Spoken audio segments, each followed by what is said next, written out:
మేలైన నీతిశాస్త్ర విషయాలు తెలిసిన గుణవంతుండవైన కురుశ్రేష్ఠుండవైన పాండురాజు తనయుండవైన ఓ ధర్మరాజా, నీవు తలపెట్టిన ఈ యజ్ఞం మునులకు, దేవతలకు, పితృదేవతలకు మంచి కార్యక్రమమై, భయంకరమైన శత్రువులకు నాశకారకమై, బంధువులకు ప్రీతికరమై, పుణ్యవంతమై, జయంకరమై, నీకు యశస్కరమై అట్టిది కనుక ఈ కార్యాన్ని వెంటనే ప్రారంభించవలసినది. ఓ ధర్మరాజా, నీ తమ్ముడు సాటిలేని దివ్యమైన అస్త్రవిద్యలు తెలిసినవారు. యుద్ధభూమిలో ఎదిరించిన శత్రురాజుని తమ శౌర్యంతో అనాయాసంగా సంహరించి నీకు విజయాన్ని చేకూర్చగల సమర్థులు. ఓ ధర్మరాజా, నీవు నీ శత్రురాజులందరినీ జయించి దేవతలు ప్రశంసించే విధంగా నిర్మలమైన కీర్తి లోకమంతటా వ్యాపింపజేసి ఈ భూమండలం అంతటా నీ ఆజ్ఞ చెల్లుంబడి అయ్యేటట్లుగా స్థిరపరచు. ఓ ధర్మరాజా, నీవు చెప్పిన పనిని ఇతరులకు చెప్పక నేనే స్వయంగా చేస్తూ ఉండగా లోకంలోని రాజులలో ఎవ్వరు నిన్ను ఏ విషయంలోనైనా వేలెత్తి చూపగలరా? నీకు శక్యంగాని పని ఏముంది కనుక అందువలన నిర్మలమైన మనస్సుతో ఈ గొప్ప యజ్ఞాన్ని చేయడానికి కావలసిన అనేక వస్తు సంభారాలను తెప్పించు. నీ తమ్ముళ్లను లోకంలోని శత్రురాజులందరినీ జయించి రమ్మని పంపు. శ్రీకృష్ణుడు చెప్పిన మాటలు విని ధర్మరాజు ఆనందంతో ఉప్పొంగి కృష్ణుణ్ణి పొగడి సంతోషిత స్వాంతుడై మిక్కిలి సూర్యులైన తన తమ్ముల వైపు చూచి ఇలా పలికాడు: శృంజయ దేశపు రాజులు తగిన చతురంగ బలాలతో నిన్ను సేవిస్తుండగా నీవు దక్షిణ దిక్కును జయించి రమ్మని ధర్మరాజు తన చిన్న తమ్ముడైన సహదేవుణ్ణి పంపించాడు. ఓ పరీక్షణ్ మహారాజా, ధర్మరాజు ఏనుగులు, రథాలు, గుర్రాలు, కాలిబొంట్లు అనే 4 విధాలైన సేనలతో శత్రువులనందరినీ నరికివేయగలవాడైన నకులుణ్ణి శూరత్వం మెరిసేటట్లుగా పడమటి దిక్కును గెలవమని పంపాడు. ఓ రాజా, దుష్టులను భంగపెట్టేవాడు, తన శౌర్యంతో ఆర్జించిన విజయ పరంపరలు గలవాడు, యుద్ధ విద్యయందు నేర్పరి, స్వచ్ఛమైన గొప్ప కీర్తి గలవాడు అయిన అర్జునుణ్ణి ఉత్తర దిక్కు జయించడానికి పంపాడు.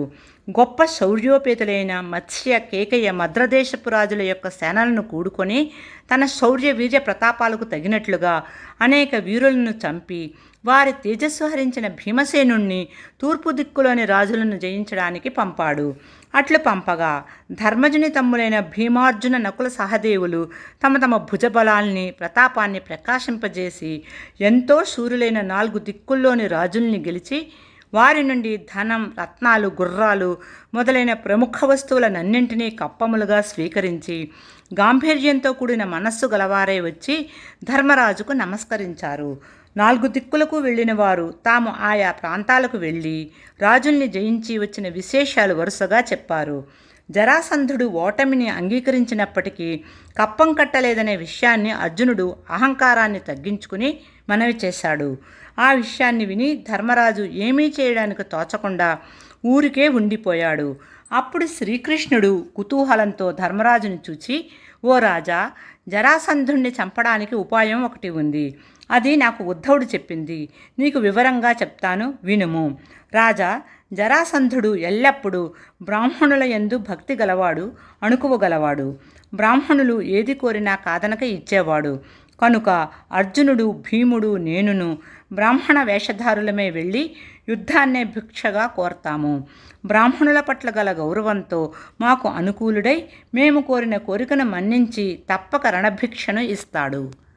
అట్టి సందర్భంలో జరాసంధుడు యుద్ధభిక్షను సమర్పించినప్పుడు మేము పూనికతో భీముని చేత జరాసంధుడిని చంపించగలం అని శ్రీకృష్ణుడు చెప్పగా ధర్మరాజు ఈ ఆలోచన బాగుంది అన్నాడు. ఆ తర్వాత శుద్ధ యశోవంతులైన శ్రీకృష్ణుడు, భీముడు, అర్జునుడు బ్రాహ్మణ వేషాలు వేసుకుని జరాసంధుని నగరానికి వెళ్ళారు. శ్రీకృష్ణ భీమార్జునులు బ్రాహ్మణ వేషాలు ధరించి 3 శరీరాలు తేజోవంతాలై 3 అగ్నుల వలె ప్రకాశిస్తూ ఉండగా అతి వేగంగా గిరివ్రజ పట్టణానికి వెళ్ళి ఆ పట్టణంలో చాలా శ్రద్ధతో అతిథి పూజలు చేస్తున్న జరాసంధుణ్ణి చూసి ఇట్లన్నారు: ఓ రాజా, సదాచార సంపన్న, నీవు అతిథి పూజలు అతి నిష్ఠతో చేసేవాడవని దశ దిశలలో నిన్ను గూర్చి జనులు చెప్పగా విని మేము వచ్చాము. మా మనస్సులోని కోరికను మన్నించి కాదనక ఇవ్వాలి అన్నారు. ఓ పుణ్యాత్ముడా, ఎల్లకాలం అతిథుల్ని తగిన రీతిలో భక్తి గౌరవాలతో సన్మానించేవారు, పూజించేవారైన ఉత్తములు ఈ భూమిపై శాశ్వతమైన కీర్తిని పొందుతారు. మహావివేకం గల జరాసంధుడా, చక్కగా పరిశీలించి చూడగా ఈ శరీరం స్థిరమైనది కాదని తెలిసి శాశ్వతమైన కీర్తిని పొందడానికి ప్రయత్నం చేయని మానవుడు బ్రతికి చచ్చినవాడే అవుతాడు. లోకంలో దాతలకు ఇది ఇవ్వదగింది కాదు, ఇది అనే వస్తువు ఒక్కటి కూడా లేదు. ఏది కోరినా ఇస్తారు. దధీచి అనే మహర్షి దేవతలు కోరగా తన శరీరంలోని ఎముకలను అతి ధైర్యంతో సమర్పించిన విషయం విన్నాం కదా. ఓ పుణ్యపురుష, పూర్వం ఈ భూమిపై ఒక పౌరం తనను యాచించిన బోయవాని కోరికను కాదనక అతని ఆకలి తీర్చుటకు దేహాన్ని ఆహారంగా అర్పించి శాశ్వతమైన కీర్తిని పొందిందనే కథనం విన్నాం కదా. పూర్వకాలంలో శిబి చక్రవర్తి తనను పరీక్షించడానికే ఇంద్రుడు డేగగా, అగ్ని కాకిగా రూపాలు ధరించి వచ్చి మాంసాన్ని కోరగా శిబి ధీయుతుడై తన శరీరాన్ని తెగువతో కోసి ఇచ్చిన విషయం మనం విని ఉన్నాం కదా. మానసిక ధైర్యం గల రంతిదేవుడు, హరిశ్చంద్రుడు, బలి అనే చక్రవర్తులు బెచ్చమెత్తుకుని జీవించే ఒక బ్రాహ్మణుడు పూర్వకాలంలో చేసిన దాన విశేషాలు మనం విని ఉన్నాం కదా. సన్నుత చరితులైన ఆ మహాత్ములు చనిపోయినప్పటికీ జీవించి ఉన్న వారి వలనే నేటికి ప్రజలు చెప్పుకుంటున్నారు. అనగా విని వారి ఆకారాల్ని, మబ్బు ఉరిమినట్లు గంభీరంగా ఉండే వారి మాటల్ని, వింటినారి వరపిడి చేత కాయలు కాచిన వారి చేతుల్ని, వారి తేజస్సును చూచి మనస్సులో వీరు బ్రాహ్మణ వేషధారులైన రాజోత్తములై ఉంటారు. ఇట్టి వీరు అడిగిన వస్తువులే కాదు, నా ప్రాణాలనైనా ఇస్తాను. అదీ కాక పూర్వం బలిచక్రవర్తి బ్రాహ్మణ వటువు రూపంలో ఆ విష్ణువే వచ్చి యాచింపక తన పదవి పోతుందని తెలిసి కూడా సంకోచించక ముల్లోకాల్ని దానమిచ్చి కీర్తిదేహుడైనాడు. క్షత్రబంధుండు అనేవాడు బ్రాహ్మణుని కొరకు తన ప్రాణాలు విడిచి కీర్తిని పొందాడు. కాబట్టి ఈ అశాశ్వతమైన శరీరాన్ని గురించి విచారించడం మాని కీర్తిని పొందటం మేలు అని తలంచి కృష్ణ భీమార్జునులను చూచి ఇలా చెప్పాడు. గొప్ప గుణవంతులైన సత్పురుషులారా, మీ కోరిక ఏమో తెలియచెప్పండి. మీరు ఏమి కోరినప్పటికీ తప్పక ధైర్యంతో ఇస్తాను. అంతేకాదు, కావాలంటే నా తలను తెగగొట్టి అయినా మీకు సమర్పిస్తాను అనగా ఆ శ్రీకృష్ణుడు జరాసంధుణ్ణి చూచి, ఓ రాజోత్తమ, నీవు సత్యవాక్య పాలనంలో శ్రద్ధ గలవాడివై ఉండటం మాకు స్పష్టంగా తెలియవచ్చింది. మాకు నీవు యుద్ధాన్ని భిక్షగా ఇవ్వాలి. నేను కృష్ణుణ్ణి, ఇతడు అర్జునుడు, ఈతడు పవనపుత్రుడైన భీముడు. మా ముగ్గురిలో ఎవరితోనైనా ఒక్కడివే యుద్ధం చేయడం మాకు కావాలి అన్నాడు అని కృష్ణుడు చెప్పగా జరాసంధుడు నవ్వుతూ, ఔరా ఓ కృష్ణ, ఈనాడు నీ నోటి నుండి కొత్త కొత్త మాటలు వినిపిస్తున్నాయి. మునుపు నీవు యుద్ధంలో నాతో పోరాడలేక అనేక పర్యాయాలు పారిపోలేదా? కపట మార్గంలో మధురా పట్టణాన్ని విడిచి సముద్ర మధ్యంలో దాక్కొనలేదా? నీ శౌర్యం, పరాక్రమము నేను ఎరుగనివా అని పరిహాసం చేశాడు. నందుని కొడుకువైన ఓ గోపాలపాలుడా, నీతో ఇన్ని మాటలెందుకు?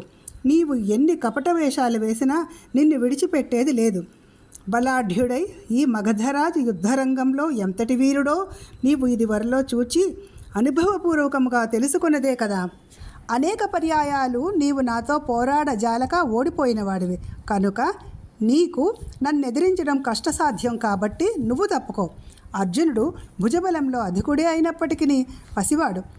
ఈ వాయుతనయుడైన భీముడు నాకు సరి అయిన యోధుడుగా, నా బలాన్ని సహింపగలవాడుగా కనిపిస్తున్నాడు. కాబట్టి ఈ భీముణ్ణే ఎదిరిస్తానని భయంకర రూపుడై జరాసంధుడు భీముణ్ణి యుద్ధానికి రమ్మని చేయి విసిరి పిలిచాడు. అప్పుడు జరాసంధుడు ఒక భయంకరమైన గదను భీమునికి ఇప్పించి తాను ఒక గదను పూని కృష్ణార్జునులను వెంట పెట్టుకొని నలుగురు నగరము బయటకు పోయి అచట ఎత్తుపల్లములు లేని చదునుగా గల ప్రదేశములో 2 పర్వతాలు, 2 సముద్రాలు, 2 సింహాలు, 2 ఆబోతులు, 2 అగ్నులు, 2 ఏనుగులు ఒకదానితో ఒకటి తల్లపడి పోరాడుతున్నట్లుగా మిక్కిలి భయంకరంగా ఒకరి గద మరొకరి గదకు తగులుటచే నిప్పు కణికలు రాలుతుండగా పెచ్చురేగి కుడి నుండి ఎడమకు, ఎడమ నుండి కుడికి తిరుగుతూ సింహం వలె ఎగిరి దూకుతూ దగ్గరకు పోయి వెనక్కు వస్తూ, దూరంగా పోయి దగ్గరకు వస్తూ, ఎంతో పైకి భూమికి మ్రొగ్గుతూ, నేల మీదికి వంగి పైకి ఎగురుతూ, భూమి అదరునట్లు కేకలు వేస్తూ, భయంకరాలైన గదల తాకిడిచే పుట్టిన ధ్వని ఆకాశాన్ని బ్రద్దలు చేస్తుండగా జరాసంధుడు భీముడు పోరాడారు. అంతా జరాసంధుడు గద సారించి భీముని తల మీద భూమి అల్లలాడునంతటి తీవ్రంగా కొట్టగా ఆ దెబ్బను తప్పించుకొని ఉగ్రమైన కోపంతో ఎర్రబడిన ముఖంతో శత్రువు యొక్క తలపై భీముడు కొట్టగా జరాసంధుడు కూడా ఆ దెబ్బను తప్పించుకున్నాడు. భీమసేనుడు జరాసంధుడు ఒకరికొకరు తీసిపోక పూనికతో పెద్ద పులులు విజృంభించి పోరాడేటట్లు ఒకరికొకరు వీపులు, మూపులు, తొడలు, మొలలు, మోకాళ్ళు, ముంజేతులు, 3 పట్టులు మొదలగు అవయవాలు విరుగునట్లుగా కొట్టుకుంటూ పిడుగుల లాంటి ఆ గదల దెబ్బలు ఒకరు కొట్టినవి మరొకరికి తగలకుండా తప్పించుకుంటూ పోరాడారు. భీమ జరాసంధులు నేర్పుతో పెద్ద గదలు పొడి పొడి అగునట్లుగా తాడిస్తూ ఆకాశం నుండి పిడుగులు పడుతున్నట్లుగాను, నక్షత్రాలు రాలి పడేటట్లు, గదలు కొట్టుకునే వేగానికి పుట్టిన నిప్పురవ్వలు ఆకాశాన్ని కప్పివేసేటట్లు, దిక్కులు చలించగా సముద్రాలు పొంగేటట్లు, భూమి బ్రద్దలయ్యేటట్లు, ఒకరికొకరు సత్తువలు తగ్గేటట్లు కొట్టుతూ తడబడే విధంగా నొక్కిపట్టి దూరానికి వెళ్ళి దగ్గరకు వచ్చి వెనుక ముందులకు తిరుగుడు పడునట్లు కొట్టుతూ వడవడ వణికేటట్లు చేసి ఇద్దరిలోను గల పట్టుదల తగ్గక, వేగం తగ్గక ఉత్సాహంతో పోరాడుతుండగా, ఈ విధంగా యుద్ధం చేస్తూ ఉండగా ఇద్దరి గదలు ఒకదాని తాకిడికి ఒకటి విరిగి పొడి పొడి అయిపోగా నిరుత్సాహపడక మదించిన దిగ్గజముల తొండాలను పోలే నిడుపాటి భుజాలను చరుచుకుంటూ పిడికిటి పోట్లతో పోరాడటానికై కలియబడ్డారు. కాళ్లతో తన్నుతూ కీళ్లు సడలునట్లు పడద్రోసి ఓపికలు నశింపచేస్తూ పెడకేల వేస్తూ నుదురులు, చంకలు, దవడలు, గుండెలు దెబ్బలు తగిలి ఎముకలు వ్రేలాడగా మెదడునందలి మాంసము పిండి అయి నేలపై రాలగా ఆయా అవయవాలకు తగిలిన పెద్ద పెద్ద దెబ్బల నుండి రక్తము ఏరులై పారగా బేతాళాది పిశాచాలు తాళాలు తట్టుతూ నృత్యం చేయగా భీమ జరాసంధులు పోరాడారు. ప్రక్కలు, చెక్కిళ్ళు, మెడలు అరచేతితో విరగగొట్టుతూ, ముక్కులు, రొమ్ములు, చెవులు పిడికిళ్లతో గ్రుద్దుకుంటూ, డొక్కలు, పిక్కలు కఠినమైన కాలి దెబ్బలతో నొప్పిస్తూ, యుద్ధక్రమాలు మానక ఒకరికొకరు తగ్గక ఎదుర్కొని పేర్లు చెప్పుకొని కొట్టుకుంటూ భయంకరంగా భీమ జరాసంధులు పోరాడారు. హుంకార ధ్వనులు చేస్తూ దూరంగా పోతూ మరలా దగ్గరికి వస్తూ ఇదిగో ఈ దెబ్బ కాచుకోమంటూ దేహాలు నలిగిపోయేటట్లు మోకాళ్లతో క్రుమ్ముతూ పిడికిళ్లతో శరీరంలోని ఎముకలన్నీ విరిగేటట్లుగా పొడుస్తూ శరీరం ఆ మొక్కలతో గుల్లలతో నిండిన సంచి వలె ఉండగా నిట్టూర్పులు విడుస్తూ మూర్ఛపోతూ అంతలోనే తెప్పరిల్లుతూ తమ శౌర్య బలపరాక్రమాలు ప్రదర్శిస్తూ పోరాడినారు. ఈ విధంగా భీమ జరాసంధులు ఇద్దరూ వజ్రాయుధం దెబ్బల వంటి పిడికిట పోట్ల చేతను ఒకరినొకరు గట్టిగా కొట్టుకోవడం వల్ల నెత్తురులు కారుతూ వారి శరీరం నెత్తురుతో తడిసి పూచిన అశోకపు చెట్ల వలెను ఎర్రని కొండల వలెను ఒప్పుతుండగా తీవ్రంగా పోరాడుతుండగా శ్రీకృష్ణుడు జరాసంధుని జన్మరహస్యం మరణ విధానం తెలిసినవాడు కనుక భీముడు అలసిపోకుండా శౌర్యం చెడి నీరసపడకుండా తన దివ్య తేజాన్ని అతని దేహంలో చొప్పించి దేహ బలాన్ని చేకూర్చాడు. ఒక రెమ్మను తీసుకొని నిలువుగా చీల్చి 2 భాగాలుగా చేసి చూపి ఈ విధంగా చంపమని సైగ చేశాడు. భీముడు శ్రీకృష్ణుని సైగలోని రహస్యాన్ని గ్రహించి జరాసంధుణ్ణి నేల మీద పడవేసి తన కాళ్లతో వాని ఒక కాలిని గట్టిగా కదలకుండా తొక్కిపెట్టి 2 చేతులతోనూ 2వ కాలిని కదలకుండా పట్టుకొని ఒక పక్క కాలు, చెయ్యి, కన్ను, ముక్కు, తొడలు, మీగాళ్ళు, కడుపు మొదలైన అవయవాలన్నీ 2 చీలికలుగా చీల్చి పడవేచి సింహనాదం చేయగా పౌరులు ఆ దృశ్యాన్ని చూచి భయపడి హాహాకారాలు చేశారు. అప్పుడు అర్జునుడు శ్రీకృష్ణుడు భీమసేనుణ్ణి గౌరవంతో కౌగిలించుకొని అతని పరాక్రమానికి ఆశ్చర్యపడి ఆనందంతో పొగిడారు. శ్రీకృష్ణుడు దయాసముద్రుడు, భక్తజనుల పట్ల వాత్సల్యం కలవాడు. కాబట్టి జరాసంధుని కొడుకైన సహదేవుణ్ణి ఆదరించి ఆ రాజ్యానికి అధిపతిగా నూతన పదవిని ఇచ్చి స్వయంగా పట్టాభిషేక మహోత్సవం జరిపించాడు. జరాసంధుని చేత చిక్కి చెరసాలలో అధికమైన దుఃఖంతో బాధపడుతూ శ్రీకృష్ణుని పాదపద్మాలనే స్మరిస్తున్న రాజులను శ్రీకృష్ణుడు చెరలోని రాజులు పంపిన బ్రాహ్మణుని మాటలు తమ మనస్సును గుర్తుపెట్టుకుని ఉండడం చేత ఆ రాజులను వెంటనే విడుదల చేయించాడు. ఆ రాజులంతా చిరకాలంగా చెరసాలలో ఉండటంచే చిక్కిపోయి రక్తమాంసాలు లేక ఎండిపోయారు.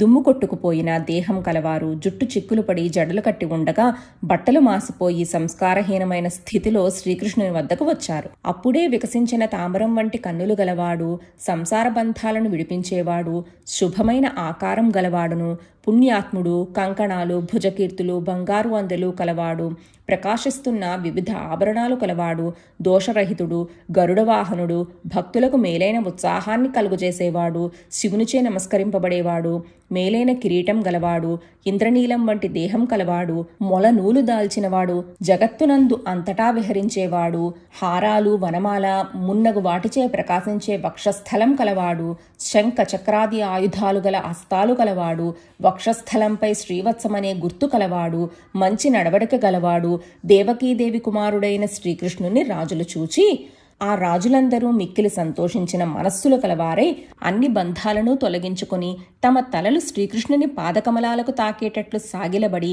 మ్రొక్కి వినయంతో వంగి చేతులు జోడించుకొని మంచి కరుణ గలవాడు, సజ్జనుల దుఃఖాన్ని పోగొట్టేవాడు, వివేకవంతుడైన వాడు, ఆశ్రయించిన వారిని పోషించడంలో గొప్పవాడు, పాపాలను పోగొట్టేవాడు అయిన ఓ స్వామి అని కోరిన కోరికలన్నీ తీర్చేవాడు, పద్మం బొడ్డున కలవాడు, పాపాలను హరించేవాడు, సర్వాన్ని సృష్టించేవాడు, వేదవేద్యుడు, సేవకుల దుఃఖాలను నశింపజేసేవాడు, సర్వప్రాణులలో వసించేవాడు, నశించినవాడు, మేరలేనివాడు, శ్రీ లక్ష్మీనాథుడు అయిన నీకు మేము సర్వదా నమస్కరిస్తున్నాము.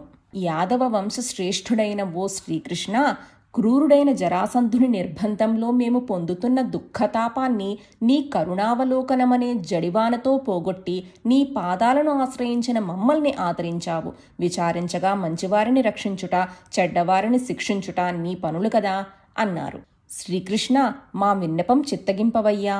జరాసంధుడు మాకు దగ్గర చుట్టమే గాని పగవాడు కాడు.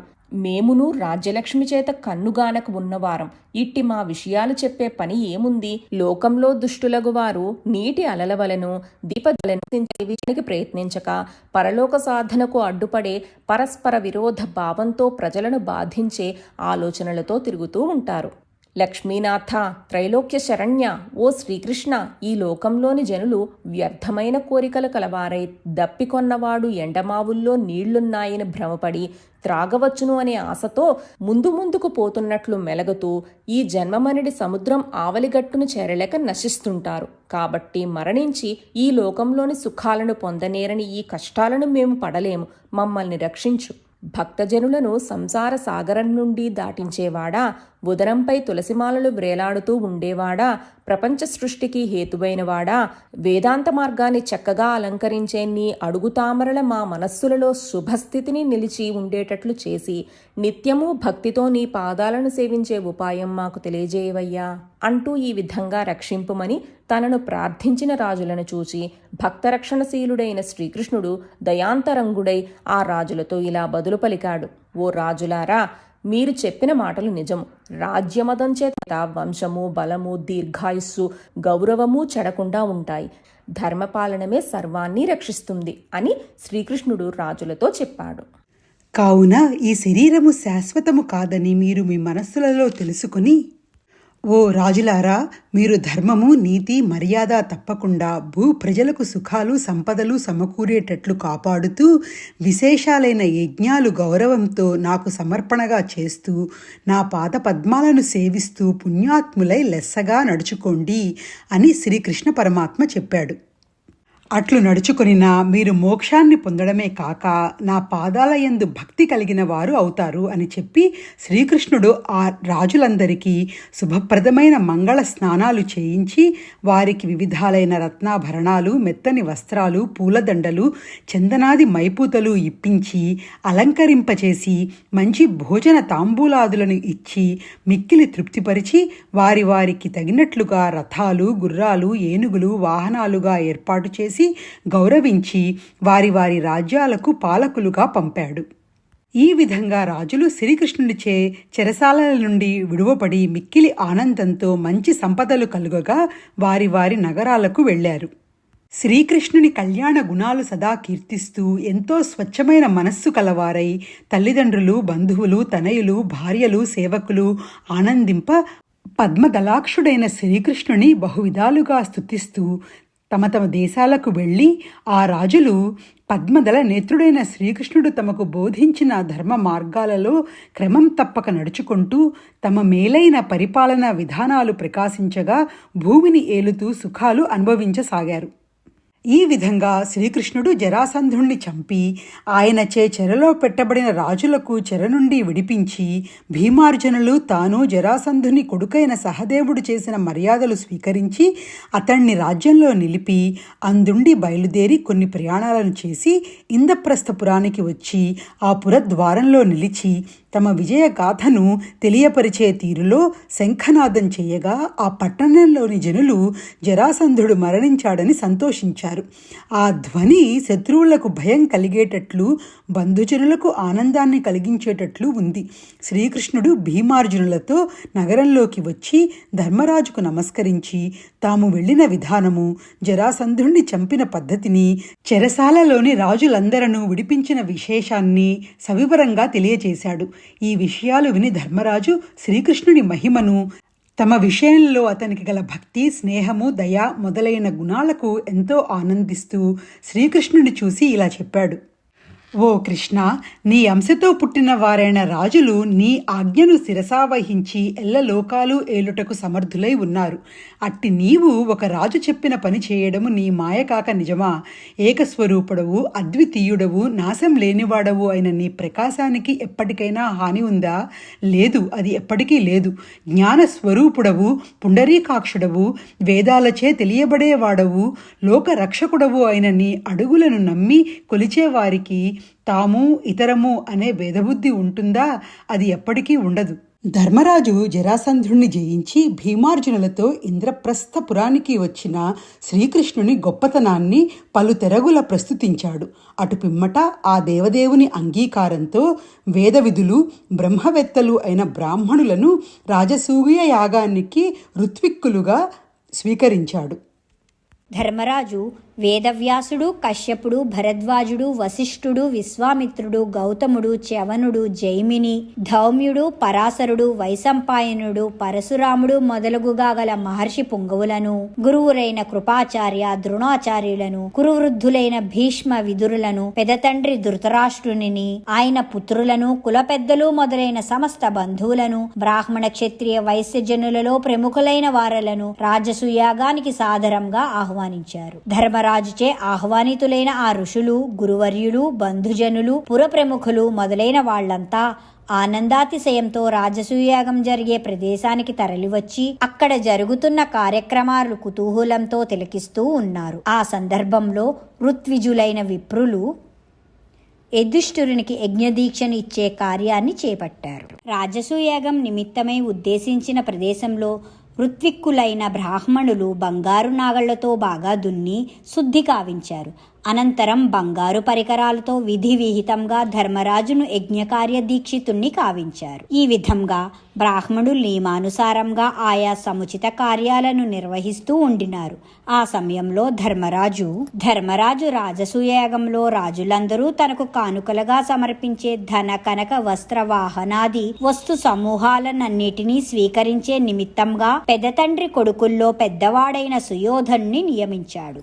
ధర్మరాజు యాగానికి విచ్చేసిన అందరినీ తగినట్లు ఆదరించేందుకు అనువుగా తనకు ఆప్తులైన వారిని ఈ కింది విధంగా ఆయా ముఖ్య బాధ్యతల్లో నియమించాడు. యాచక బృందాల కోరికలను తీర్చటానికి కర్ణుణ్ణి, చతుర్విధాలైన ఆహార పదార్థాలను కమ్మగా వండించడానికి భీముణ్ణి, శ్రీకృష్ణుణ్ణి సేవించటానికి అర్జునుణ్ణి, దక్షిణలు మున్నగు వాటి కోసం ధనాన్ని తెప్పించటానికి నకులుణ్ణి, దేవ బ్రాహ్మణులను, గురువులను, పెద్దలను అనుగుణంగా అర్చించి గౌరవించటానికి సహదేవుణ్ణి, సమస్త ప్రజానీకాన్ని రుచికరమైన ఆహార పదార్థాలతో సంతోషింప చేయడానికి ద్రౌపదీదేవిని నియమించాడు. అలా ధర్మపుత్రుని యాగం కొనసాగుతూ ఉండగా అప్పుడు దేవేంద్రుడు మొదలైన దిక్పాలకులు, బ్రహ్మాది దేవతలు, కిన్నర సిద్ధ సాధ్య గరుడ చారణాది దేవ బృందాలు ధర్మజుడు నిర్వహిస్తూ ఉండిన యజ్ఞాన్ని చూచి పూర్వం ఏ రాజన్యుడు కూడా ఇంత గొప్పగా రాజసూయాన్ని చెయ్యలేదు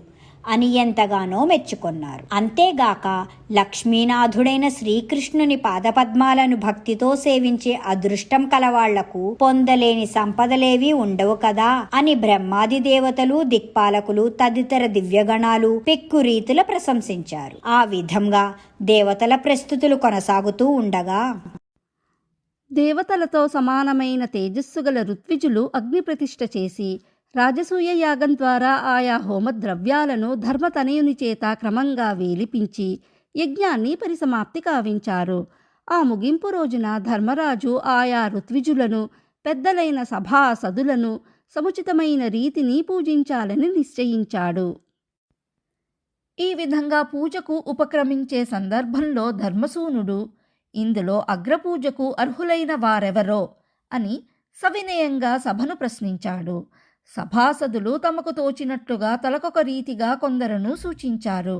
అప్పుడు బుద్ధిశాలి, మాటల్లో నేర్పరి అయిన సహదేవుడు వారి మాటల్ని వారించి భగవానుడైన శ్రీకృష్ణుణ్ణి చూపిస్తూ ఈ మహానుభావుణ్ణి అగ్రపూజచే ఆనందింపచేస్తే సకల లోకాలు సంతోషిస్తాయి అని చెప్పి అన్నయ్యైన ధర్మరాజుతో ఇలా పలికినాడు.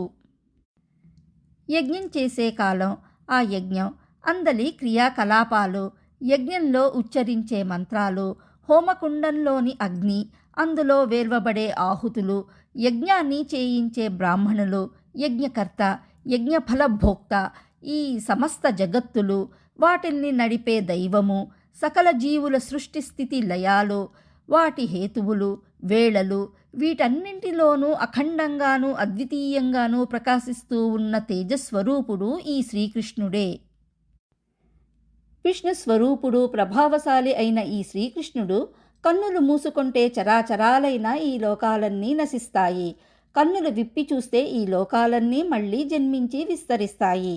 ఇంతేకాక సమస్త యజ్ఞాలకు ఫలాన్ని ప్రసాదించే ఈ మహాత్ముడే ఇందులో అగ్రపూజకు అర్హుడు, మరొకడెవ్వడు ఇందుకు యోగ్యుడు కాడు. ఓ మహారాజా, సమస్త లోకాలకు అధీసుడు, అనంతుడు, సకల శక్తిమంతుడు, జ్ఞానస్వరూపుడు, లక్ష్మీనాథుడు అయిన ఈ పురుషోత్తముణ్ణి ఇందు అగ్రపూజ ద్వారా సంతోషింపచేస్తే అఖిల జగాలు పరిపూర్ణంగా ఆనందిస్తాయి. కాబట్టి ఆలస్యం లేకుండా ఆ పూజా కార్యాన్ని పూర్తి కావింప కోరుతున్నాను.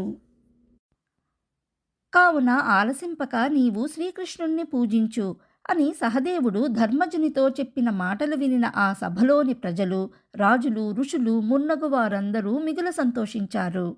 సహదేవుని అభిప్రాయం సముచితంగా ఉంది అని అన్నారు. అనంతరం ధర్మరాజు మునీశ్వరుల మనస్సులనే తుమ్మెదలకు పద్మాల వంటివైన శ్రీకృష్ణుని చరణాలను శ్రద్ధతో కడిగాడు. అట్లు కడిగిన ఆ జలాన్ని భక్తితో ధర్మనందనుడు తాను, తన తల్లి కుంతీదేవి, నలుగురు సోదరులు, పత్ని అయిన ద్రౌపదీదేవి అత్యంత ఆసక్తితో వైభవం విలసిల్లగా శ్రీకృష్ణుని పాద జలాన్ని తమ తమ శిరస్సుల మీద చక్కగా చల్లుకొని ఎంతో గొప్పగా ఆనందించారు. బంగారు జలతారు కాంతులతో ఒప్పుతూ ఉన్న పట్టు వస్త్రాలతోనూ, ఉదయిస్తున్న సూర్యుని కాంతులను మించిన ప్రకాశమానమైన రత్నాలతోనూ ధర్మరాజు జయశీలుడైన శ్రీకృష్ణ దేవుణ్ణి పూజించాడు. ఈ విధంగా పురుషోత్తముడైన శ్రీకృష్ణుణ్ణి భక్తితో పూజించిన ధర్మజుని కండ నిండా సంతోష బాష్పాలు పొంగి పొరలినాయి. అందువల్ల ఆయన గోవిందుని మంగళకరమైన సుందర స్వరూపాన్ని స్పష్టంగా చూడలేకపోయాడు. ఇలా పూజించబడి ప్రకాశిస్తున్న పుండరీకాక్షుణ్ణి దర్శించి అక్కడి సభలోని జనులందరూ శిరస్సులపై దోసిళ్లు చేర్చి స్తుతిస్తూ జయ జయధ్వానాలు చేశారు. పైనుండి దేవతలు వివిధ మంగళ వాద్యాలను మోగిస్తూ పూలవానలు కురిపించారు. అప్పుడు దమఘోషుని కుమారుడైన శిశుపాలుడు శ్రీకృష్ణునికి జరిగిన ఆ పూజా వైభవాన్ని చూచి సహించలేకపోయాడు. అసూయ వల్ల కోపంతో ఆసనం నుండి దిగి నిర్భయంగా 2 చేతులను పైకి చాపినాడు. శ్రీకృష్ణుడు వింటూ ఉండగా శిశుపాలుడు సభలోని వారిని తేరిపార చూచి ఇలా అన్నాడు: కాలం యొక్క ప్రభావం అతిక్రమింప వీలు కానిది. ఇందుచేతనే ఈనాడు ఈ సభయందు గల మహర్షులు, మహారాజులు మొదలుగా గల బుద్ధిమంతులైన పెద్దల బుద్ధులు ఒక బాలకుని మాటలు విని నీతి మార్గం నుండి ఎందువల్ల తొలగిపోయాయో కదా. ఇక్కడి ప్రాజ్ఞులు న్యాయ మార్గాన్ని తప్పిన విధం ఎలాగంటే, యోగ్యులను అయోగ్యులను నిర్ణయించగల నేర్పరులు, గొప్ప సత్వగుణ సంపన్నులు, తపోనియమశీలురు, తేజస్సులు, ఐశ్వర్యయుక్తులు, పరబ్రహ్మ స్వరూపం తెలిసిన జ్ఞానులు, సమస్తలోక పాలకులచే పూజింపబడిన వారు, పాపరహితులైన పరమ యోగీశ్వరులు అనేకులు ఈ సభలో ఉన్నారు. వీళ్లలో ఏ ఒక్కరిని లక్ష్య పెట్టకుండా ఒక గొల్ల పిల్లవాణ్ణి ఉత్తమునిగా పూజ చేయటానికి వీళ్ళంతా ఎలా అంగీకరించినారో, ఇలా చేయడం పవిత్రమైన యజ్ఞ పురోడాసాన్ని నక్కకు వేయడం వంటిది. గురువులు, దేవుడు లేనివాడు, అలాగే కులగోత్రాలు లేనివాడు, తల్లిదండ్రులు ఎవరో తెలియనివాడు, నిత్యం నీళ్లలో పొరలాడేవాడు, మొదలు నడుమ చివరలు లేని మానహీనుడు, అనేక రూపాలు ధరించి పెక్కు విధాల ప్రవర్తిల్లేవాడు, భావి వరుసలు సంబంధ బాంధవ్యాలు లేనివాడు అయిన ఇతడు మా వల్ల ఒక మనిషిగా తయారయ్యాడు.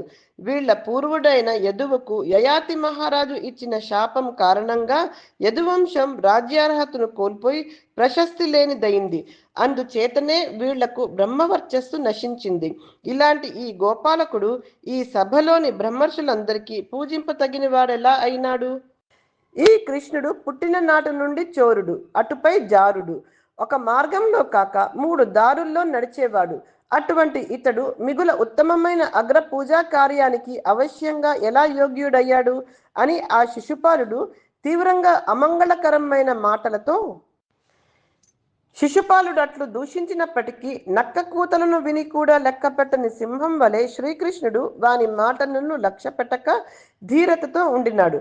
సభలోని ఉండిన ఋషులు, రాజులు మాత్రం వాని పరుష వాక్కులకు చాలా బాధపడినారు.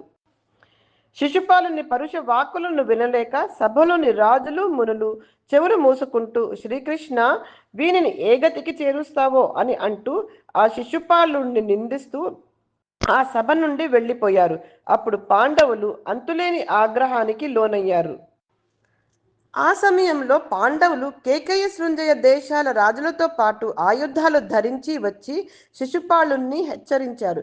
శిశుపాలుడు ఎవరినీ లక్ష్య పెట్టక కత్తి, డాలు ధరించి శ్రీకృష్ణుని ఎదుటికి వచ్చి వాళ్ళనందరినీ నిందింపసాగాడు. అప్పుడు శ్రీకృష్ణుడు ఆగ్రహంతో లేచి శిశుపాలుణ్ణి తీవ్రంగా చూస్తూ ఎంతో వాడిగల భయంకరమైన సుదర్శన చక్రంతో శిశుపాలుని శిరస్సును ఖండించాడు.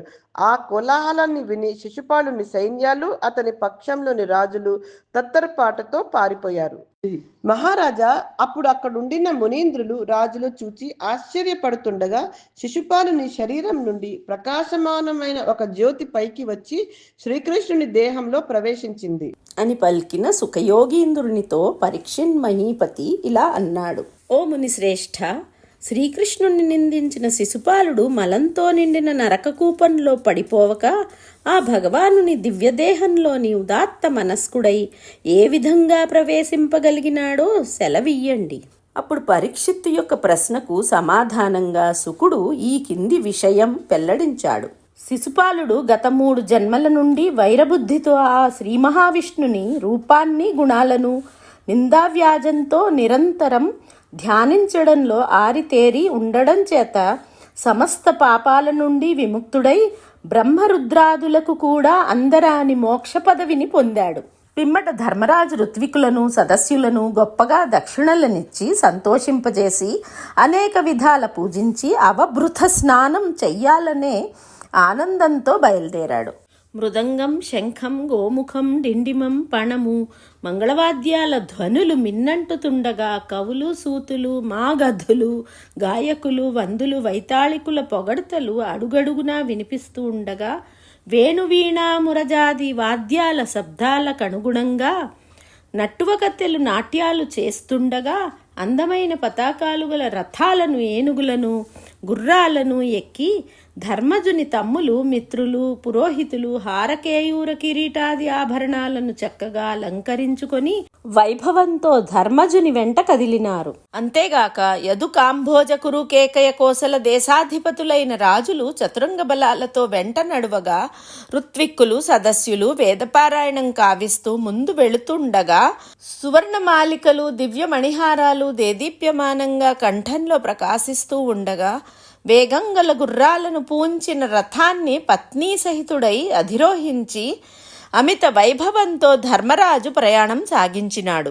ఆ వేళ వారవనితల బృందాలు బంగారుకొండ సానువుల్లోని నెమళ్లవలే వాళ్ల జుట్టు ముడులు వీపులపై నాట్యం చేస్తుండగా కదులుతున్న చెవి కమ్మల అందలి మంచి ముత్యాల కాంతులు అద్దాల వంటి చెక్కిళ్లపై ప్రతిబింబిస్తుండగా స్థిరమైన మెరుపు తీగల వంటి వాళ్ల కడగంటి చూపులు వెలుగులను వెదజల్లుతుండగా మంచు పొరచాటు నుండి పైకెగయడానికి యత్నించే గుండ్రని జక్కవ పిట్టల వలె వాళ్ల చన్నులు తెల్లని రవికెల నుండి పైకి ఉబుకుతూ ఉండగా స్తనభారం చేత చలిస్తున్న నడుములు గలవారై వడ్డాణాలు నడుమున మెరుస్తుండగా పైటలు జీరాడుతుండగా హస్త కంకణాల కాలి అందెల ధ్వనులు ఇంపుగా నినదిస్తుండగా తమ తమ పరివారాలతో కలిసి ముందుకు సాగారు. ధర్మనందనుని పరివారంలోని మందగమనులైన ఆ వారవనితల చిరనగవులు తొనికిసలాడే తమ ముఖపద్మాలపై తుమ్మెదల వంటి ముంగురులు చలిస్తూ ఉండగా ఆనందంతో పక్కనున్న తమ వారిపై చిమ్మన గ్రోవులతో పన్నీరు చిమ్ముతూ కస్తూరి, కుంకుమ లేపనాలను వారి ముఖాల మీద పూస్తూ పూల చెండ్లను విసరతూ వరసైన వారితో పరిహాసాలాడుతూ వసంతకేళి జరపసాగారు. దేవకాంతల వంటి రాజపత్నులు చెలికత్తెల వెనువెంట సేవిస్తూ నడువగా బంగారు పల్లకీల నెక్కి వస్తూ తమ సరసాలకు యోగ్యురాండ్రైన రాజకాంతల చెలికెత్తెల పైకి తమ చెలికెత్తెలను పురికొల్పి వసంతాలు చల్లిస్తూ చమత్కార సంభాషణలతో చిరునవ్వులు చిందిస్తూ పయనం సాగించారు. ఈ రీతిగా గొప్ప సామ్రాజ్య వైభవంతో ధర్మరాజు గంగానదికి వెళ్ళి ధర్మపత్ని సమేతంగా పవిత్ర అవభృత స్నానం చేశాడు. నిర్మల చరిత్రుడవైన పరీక్షిత్ రాజేంద్ర ధర్మరాజు సతీ సమేతుడై అవభృత స్నానం చేసిన ఆ సమయంలో దేవతలు భేరులు మొదలైన మంగళవాద్యాలను మోగించి పూలవాన కురిపించారు. మహర్షులు, దేవతలు, పితృదేవతలు ధర్మరాజు యొక్క ఆ యజ్ఞ అవభృత కార్యాన్ని ప్రశంసించారు. మానవులు ఎంత పాపాత్ములైనా ఏ స్నానమైతే చేసి సమస్త పాపాల నుంచి విముక్తులవుతారో ఆ అవభృత స్నానం అచ్చటి ప్రజలందరూ చేశారు. ధర్మరాజు మృదువైన నూతన వస్త్రాలు, పరిమళభరితమైన పూలమాలలు ధరించి రత్నాభరణాలను అలంకరించుకొని అత్యంత వైభవంగా ప్రకాశించాడు. అవభృత స్నానానంతరం ధర్మరాజు తిరిగి పట్టణానికి విచ్చేశాడు. సూర్య తేజస్వి, నిర్మల యశస్వి అయి ధర్మరాజు యజ్ఞం చేయించిన వారిని, యజ్ఞ కార్యాన్ని పర్యవేక్షించిన వారిని, బ్రాహ్మణులను, బంధుమిత్రులను, రాజులను పూజించి వారందరికీ పట్టు వస్త్రాలను, రత్న ఖచ్చితాలైన సువర్ణ భూషణాలను బహుమానంగా ఇచ్చాడు. ఆ విధంగా ఇంద్రప్రస్థ నగరంలోని సమస్త ప్రజలు మిక్కిలి విలువైన రత్నమయ భూషణాలను, గంధమాల్యాదులను ధరించి నారాయణపరాయణులై ఆనందంగా ఉన్నారు. ధర్మరాజు చేసిన రాజసూయాగాన్ని చూడటానికి వచ్చిన దేవతలు, మునులు, బ్రాహ్మణ, క్షత్రియ, వైశ్య, శూద్రులు అందరూ ఆయన చేత సముచిత రీతిలో సత్కరించబడిన వారై సంతోషంతో సెలవు పుచ్చుకుని వెళ్ళిపోయారు. శ్రీకృష్ణుని భక్తుడైన ధర్మరాజు కావించిన రాజసూయ యాగ వైభవాన్ని పొగుడుతూ యజ్ఞానికి విచ్చేసిన వారంతా తమ తమ స్థలాలకు వెళ్ళారు. ధర్మరాజు శ్రీకృష్ణుణ్ణి పంపించడానికి ఇష్టపడక ఇంకా కొన్ని రోజులు ఉండవలసిందిగా ప్రార్థించాడు. ధర్మరాజు ప్రార్థనను మన్నించి శ్రీకృష్ణుడు యాదవులందరినీ కుశస్థలికి పంపించి తాను మాత్రం కొంత పరివారంతో ధర్మజునికి ప్రియంగా ఇంద్రప్రస్థ నగరంలోనే ఉన్నాడు అని చెప్పి సుఖయోగి పరీక్షిత్తుతో మళ్ళీ ఈ విధంగా అన్నాడు. కృష్ణభక్తుడైన ధర్మరాజు రాజసూయం చేయాలనే మనోరథ రూపమైన మహాసముద్రాన్ని కృష్ణుడనే ఓడ ద్వారా దాటి మానసిక వ్యధ నుంచి దూరమై గొప్ప ఐశ్వర్యంతో సంతోషంతో ప్రకాశించాడు. రాజా, శ్రీకృష్ణుని భక్తులకు అసాధ్యమనేదే లేదు కదా. ఆ సమయంలో రాజసూయ యజ్ఞ ప్రభావానికి సర్వులు సంతోషించారు. తీరిన కోరికలతో శ్రీకృష్ణుణ్ణి వినుతించారు. ధర్మరాజును మెచ్చుకున్నారు. పాపాత్ముడు కులనాశకుడు అయిన దుర్యోధనుడు ఒక్కడు మాత్రము సంతోషించక అసూయ చెందాడు అని సుఖమహర్షి చెప్పగా విన్నవాడై పరీక్షిత్తు ఆ మునితో ఇలా అన్నాడు. ఓ మహానుభావ, సమస్త జనులకు ఆనందదాయకమైన రాజసూయ యజ్ఞం కురు సార్వభౌముడైన దుర్యోధనుడికి ఎందుకు అయిష్టమైందో వివరించి చెప్పండి, తెలుసుకోవాలని ఉంది అని పరీక్షిత్తు అడుగగా సుఖయోగి ఇలా చెప్పాడు. దుర్యోధనుడు పాండవుల పట్ల ఎప్పుడూ పాపకార్యాలు చేస్తూనే ఉన్నాడు. వాళ్లకు అనేక ద్రోహాలు తలపెడుతూనే ఉన్నాడు. అయినా శ్రీకృష్ణుని దయతో దేవతలను, రాక్షసులను, రాజులను జయించి రాజ్యలక్ష్మితో సకల శుభాలతో వాళ్ళు వర్ధిల్లుతూనే ఉన్నారు. ఆ విధంగా అత్యధికమైన సంపదలతో దిగంతాల వరకు వ్యాపించిన కీర్తితో వైభవోపేతంగా అలరారుతున్న ధర్మరాజు మహోత్కంఠతో కృష్ణ పరమాత్ముని సేవిస్తూ రాజలాంఛనాలైన మణిభూషణాదులతో ప్రకాశిస్తూ సుఖంగా ఉన్నాడు. ఒకనాడు అందమైన అష్టమి నాటి చంద్రబింబాల వంటి పాల భాగములతోనూ ఇంద్రనీల మణులను పరిహసించు ముంగురులతోనూ మన్మథుని ధనస్సు వంటి కనుబొమ్మలతోనూ ఆకర్ణాంతములే తలతల మెరుస్తున్న కాటుక కన్నులతోనూ విరజాజి మొగ్గల వంటి పలువరసతోనూ చిగురు పెదవుల చిరునవ్వు వెన్నెలలతోనూ కర్ణకుండలాల కాంతులు జాలువారు చక్కని చిక్కని చెక్కిళ్లతోనూ ముత్యాల హారములకు సైతం సందీయక మిసమిసలాడు ఉత్తుంగ పయోధరములతోనూ నకనకలాడు సన్నని నిన్నెడములతోనూ చిరుగజ్జల సవ్వడలతోనూ కూడిన బంగారు ఒడ్డాణములు ప్రకాశించు కడి ప్రదేశాలతోనూ చిగురుటాకుల వంటి అరచేతులతోనూ గల్లు గల్లున మ్రోగుచున్న కాలి అందియలతోనూ రతనాల గాజులు కంకణాలు ఉంగరాలు కాంతులీను కరకమలములతోనూ సుగంధాలు విరజిమ్ము కస్తూరి పచ్చకర్పూరము మంచి గంధము మైపూతలతోనూ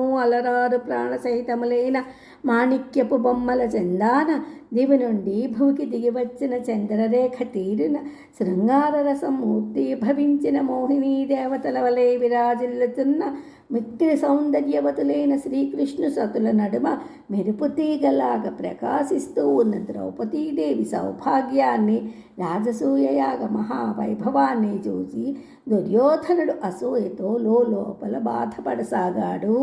ఇలా ఉండగా ఒకనాడు ధర్మరాజు నిండు కొలువు తీర్చి కూర్చున్నాడు.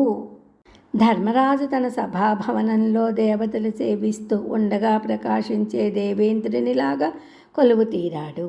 ధర్మజని కుమారులు, తమ్ముళ్ళు, పురోహితులు, బంధుమిత్రులు, మంత్రులు, సేవకులు అతన్ని సేవిస్తున్నారు. మంది మాగధులు స్తోత్రాలు సంతోషాన్ని కలిగిస్తున్నాయి. కరకంకణాలు మ్రోగేటట్లు యువతులు వింజామరలు వీస్తున్నారు. మైసభా మధ్యంలో నిర్మింపబడ్డ సింహాసనం మీద ఇలా కొలువు తీరి ఉన్న ధర్మజను చూచి కృష్ణుడు సంతోషించాడు. ఆ సమయంలో దురభిమాని అయిన దుర్యోధనుడు అచ్చటికి వచ్చాడు. సువర్ణమయాలైన మణిభూషణాలు ధరించి రాజసం ఉట్టిపడే తేజస్సుతో చోపుదారుల ముందు నడుస్తూ జనాన్ని ఒత్తిగింపగా తమ్ములు రాజులు ఇరువైపులా చేరి అనుసరించి సేవింపగా దుర్యోధనుడు ధర్మరాజు సమక్షానికి విచ్చేశాడు. ఇలా వచ్చి దుర్యోధనుడు మయసభా మధ్యలో కాలు పెట్టాడు. మాయామయమైన ఆ మహాసభలో నీరు లేని స్థలంలో కట్టుకున్న దుస్తులు ఎగగట్టుకొని, నీరున్న స్థలంలో దుస్తులు తడుపుకొని దుర్యోధనుడు భ్రమకు లోనైనాడు. ఆ విధంగా భ్రాంతికి గురైన దుర్యోధనుణ్ణి చూచి భీముడు నవ్వాడు. ధర్మరాజు సైగ చేసి వారిస్తున్నా లెక్క చేయక అక్కడున్న రాజులు, స్త్రీలు దుర్యోధనుడు మయసభా భవనంలో తనకు జరిగిన అవమానానికి సిగ్గుతో తలవంచుకొని కోపంతో తన నగరానికి వెళ్ళాడు. అప్పుడు బుద్ధిమంతులైన సభ్యుల వేళాకోళంతో కూడిన సందడి ధ్వని వినిపించింది. అందుచేత ధర్మరాజు చింతతో చిన్నబోయాడు. ఆ సమయంలో శ్రీకృష్ణుడు భూభారాన్ని నివారించడానికి అవతరించిన వాడు కావడం చేత ఆ పరిహాసకులను నివారించక మౌనం వహించాడు. జరాసంధుని చెరలో ఉన్న 20,800 మంది రాజులను బంధవిముక్తులను కావించటం, శిశుపాలుని సంహరించటం, ధర్మనందనుని రాజసూయజ్ఞాన్ని సంరక్షించడం, ఈ ఘనకార్యాలను ఉదారబుద్ధితో చేసిన శ్రీకృష్ణదేవుని పవిత్ర చరిత్రలోని విజయగాథలను అభినివేశంతో చదివేవాళ్ళు సకల సౌభాగ్యాల్ని, బహుపుత్ర సంతతిని, మంచి తెలివితేటల్ని, స్వచ్ఛమైన కీర్తిని, తుదకు విష్ణు సాయుధ్యాన్ని, మోక్షాన్ని పొందుతారు. పరీక్షిన్మహీపతి వినండి. ఇంతకు ముందు రుక్మిణీ వివాహ సమయంలో శిశుపాలునికి సహాయంగా సేనలతో వచ్చి శ్రీకృష్ణునిచే ఓడింపబడ్డ రాజులలో సాల్వుడనేవాడు ఒకడు కలడు. వాడు శ్రీకృష్ణుని యందు ఈర్ష్యను పెంచుకొని ఈర్ష్యాగ్ని జ్వాలలతో యాదవులనందరినీ నాశనం చేస్తానని జరాసంధాది రాజుల సమక్షంలో మొండిగా ప్రతిజ్ఞ చేశాడు. వెనువెంటనే అత్యంత నిష్ఠతో ఒకానొక ప్రశాంత ప్రదేశాన్ని చేరుకొని పరమేశ్వరుణ్ణి గూర్చి తపస్సు చేయడానికి పూనుకున్నాడు. సాల్వుడు ధైర్యం విడువక తీవ్రమైన పట్టుదలతో ప్రతిరోజు పిడికెడు దుమ్మును మాత్రమే ఆహారంగా తీసుకుంటూ కఠినమైన నియమాన్ని అవలంబించి ఫాలలోచనుడు, పశుపతి, ఉమానాథుడు, సర్వసంహారకుడు అయిన పరమేశ్వరుణ్ణి ఉద్దేశించి తపస్సు చేయడం ప్రారంభించాడు. ఆ సాలుడు దృఢమైన నిశ్చల భక్తి భావంతో పరమశివుని పదపద్మాలపై మనస్సు నిలిపి సంవత్సరం పాటు నిర్విరామంగా తపస్సు చేశాడు. అందువల్ల వారి భక్తి మహిమకు పరమేశ్వరుడు వసుడై పరమేశ్వరుడు ప్రత్యక్షమై నీవు ఏ వరం కోరినా ఇస్తాను వేడుకో అనగా అప్పుడు సాల్వుడైన రాజతపసి శంకరునికి ప్రీతితో తాను కావించిన తపస్సుకు వసుడై ప్రత్యక్షమైన పరమేశ్వరునికి సాల్వుడు భక్తిభావంతో నమస్కరించాడు. నొసటి మీద అంజలిని చేర్చి ఆనందంతో విప్పారిన ముఖంతో ఇలా విన్నవించాడు. శరణాగతులపై దయావర్షాన్ని కురిపించే శంకరా, నీ భక్తుడనగు నన్ను రక్షింపదలిచినట్లయితే నా కోరికను నీకు వినిపిస్తున్నాను, వినుము అన్నాడు. భక్తులకు వరాలు ప్రసాదించే పరమేశ్వర, గరుడులు, గంధర్వులు, యక్షులు, రాక్షసులు, దేవతలు, ఈ దేవజాతుల నాయకులకెవ్వరికీ సాధ్యం కానిదై నా ఇష్టమైన చోట్లకు ఆకాశ మార్గంలో స్వేచ్ఛగా సంచరించగల వాహనాన్ని నాకు ప్రసాదించు. శంకరుడు సాల్వుని కోరిక మేర అనువైన ఒక పట్టణాన్ని నిర్మించి ఇమ్మని మయుణ్ణి ఆజ్ఞాపించాడు. తదనుగుణంగా మయశిల్పి ఇనుముతో ఒక పట్టణాన్ని తయారు చేసి సౌభగం అనే పేరు పెట్టి సాల్వునికిచ్చాడు. అతడు ఆనందంతో దాన్ని అధిరోహించి యాదవుల మీద తనకున్న శత్రుత్వాన్ని తలచి గర్వంతో కన్ను మిన్ను గానక వెళ్ళి సేనలతో ద్వారకను ముట్టడించాడు.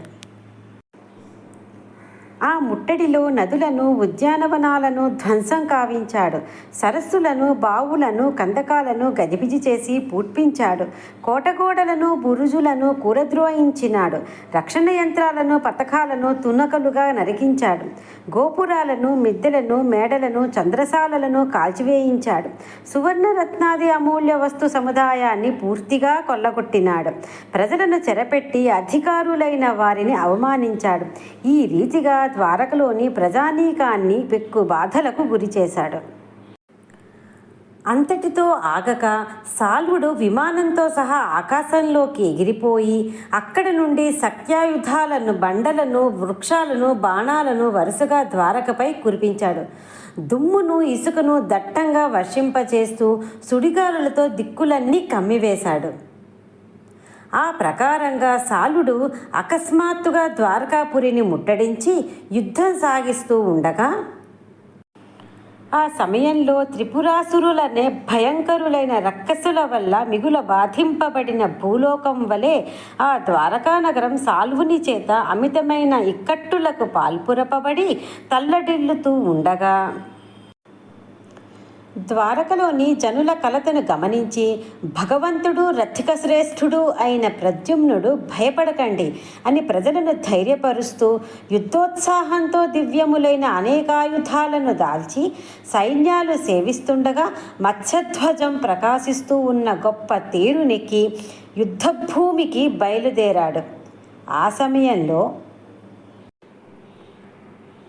ఆ విధంగా ప్రద్యుమ్నుడు యుద్ధభూమికి బయలుదేరిన సమయంలో అతిశయించిన తమ బాహువుల బలపరాక్రమాల చేత శత్రువులను సంహరించే సామర్థ్యం గలవారైన కృతవర్మ, గదుడు, భానువిందుడు, శుకుడు, సాత్యకి, సారణుడు, చారుదేష్ణుడు, సాంబుడు, అనిరుద్ధుడు, అక్రూరుడు, అతని సోదరులు మొదలైన యాదవ వీరులందరూ యుద్ధరంగానికి పయనమైనారు.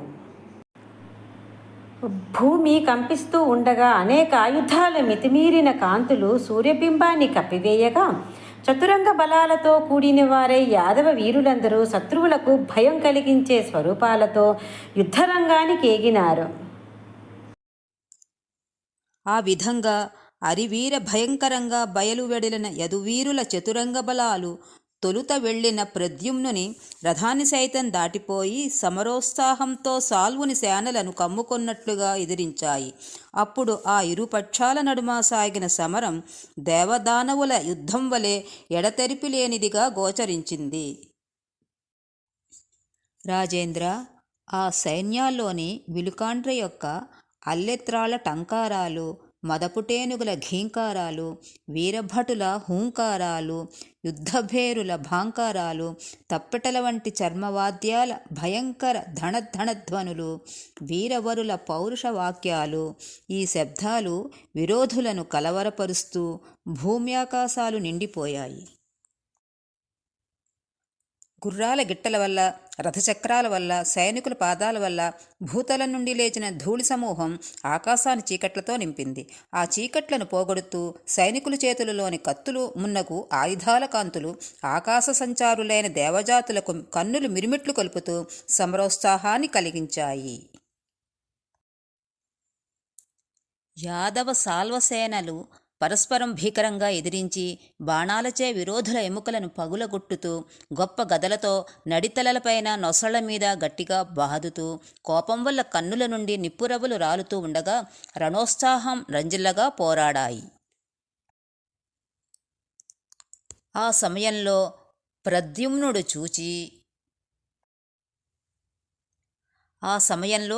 ఆ సంకుల సమరాన్ని తిలకించిన ప్రద్యుమ్నుడు వీరావేశంతో విజృంభించి సూర్యభగవానుడు తన కిరణాలతో కారుచీకట్టను పటాపంచలు కావించినట్లు మహిమగల తన దివ్యాస్త్రజాలంతో సాల్వుడు పన్నిన మాయాజాలాన్ని విలాసంగా భేదించి నశింపజేశాడు. మరియును అతిరథుల్లో శ్రేష్ఠుడైన ప్రద్యుమ్నుడు బంగారు రెక్కలు కలిగిన 25 బాణాలు ప్రయోగించి సాల్వుని సేనాపతిని బాగా నొప్పించాడు. ఇంకా ఇంద్రుని 100 కోట్ల వజ్రాయుధాలాంటి బాణాలను ప్రయోగించి సాల్వుని మూపును గాయపరిచాడు. అంతటితో విరమింపక ప్రళయకాలంలోని భైరవుని వలె విజృంభించినాడు. ప్రద్యుమ్నుడు 10 బాణాలతో సాల్వుని మిత్రులైన మహారాజులను నొప్పించాడు. 3 బాణాలు ప్రయోగించి రథ గజ తురగాలను నేలకూల్చినాడు. ఒక్కొక్క బాణం చేత సైనికుల బలగర్వాన్ని అణిచివేశాడు. ఈ రీతిగా ఎదురులేని విధంగా పరాక్రమించినాడు. మేరు నగధీరుడు, నిర్భయుడు, శత్రువుల్ని సంహరించేవాడు అయిన ప్రద్యుమ్నుణ్ణి ఆశ్చర్యకరమైన అతని పరాక్రమ నైపుణ్యానికి మెచ్చి స్వపక్షమందలి సైనికులతో పాటు శత్రుపక్షంలోని సైనికులు సైతం పక్షపాతం లేని నిర్మల బుద్ధితో ప్రశంసించారు.